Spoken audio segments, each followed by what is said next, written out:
The Mysterious Mrs. A, created by Ravi. Chapter 1.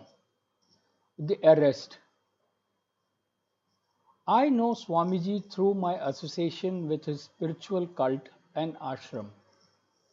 I met him several times, and there have been one to one discussions on life and afterlife with Swamiji, and he had impressed me so much that I attend his spiritual satsangs frequently, if not regularly. It was therefore shocking when I read in the papers that the police have arrested Swamiji. The reason they arrested him shocked me even more. The police had acted based on an FIR filed by a girl, Seema, alleging rape and sexual exploitation by for over a year. The charge against Swamiji was not under the rape section of IPC, but for coercive sexual exploitation by a person of influence. It is a bailable offense. I took the news item with more than a pinch of salt. These days it has become routine for such allegation, particularly against spiritual heads and swamis. They incarcerated Bapu Asaram for allegedly violating young girls.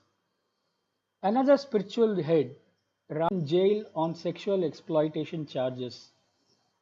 Then there is the Swamiji who held orgies with women and escaped from the country before his arrest. He seems to have bought his own island somewhere in the West Indies and is planning to declare it as a sovereign nation. I wonder if the Indian gods have gone wrong somewhere, or has India's famed spiritualism degenerated? Osho seems to have set this trend of being a spiritual man going rogue, a spiritual rogue, one can say. The tribe of such spiritual rogues seem to be growing fast in India and elsewhere too. What can one say about the Indian born Americanized yoga guru turned spiritual head, turned spiritual rogue, Bikram Chandra?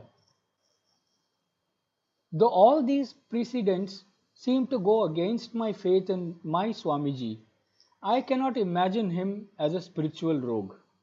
Well, that is what maybe happens when you blindly follow someone.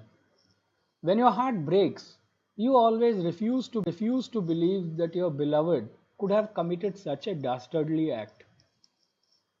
Being a journalist, I could sense a story. It could be about gurus turned into spiritual rogues.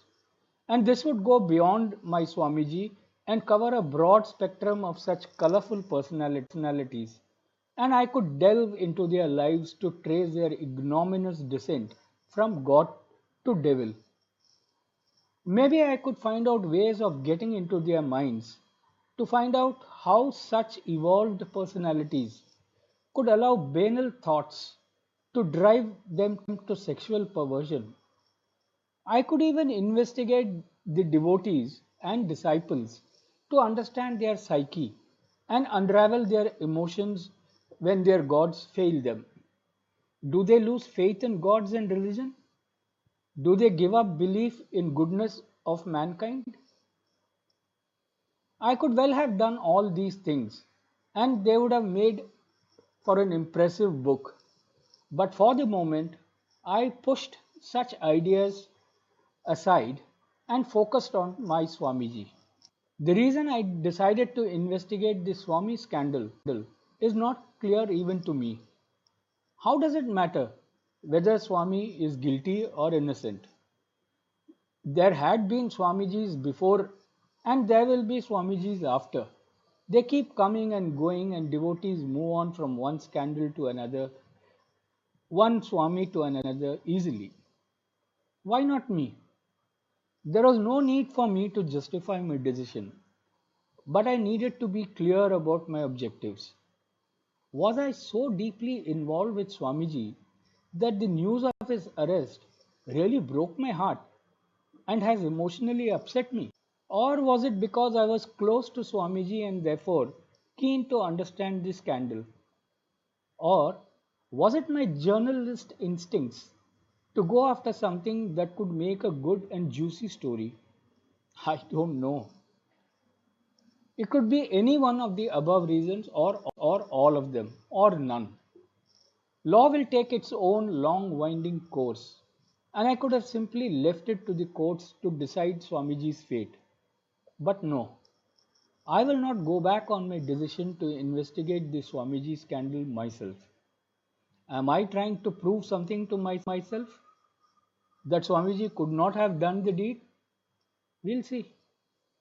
But to unravel the truth about Swamiji, I must go to the very beginning.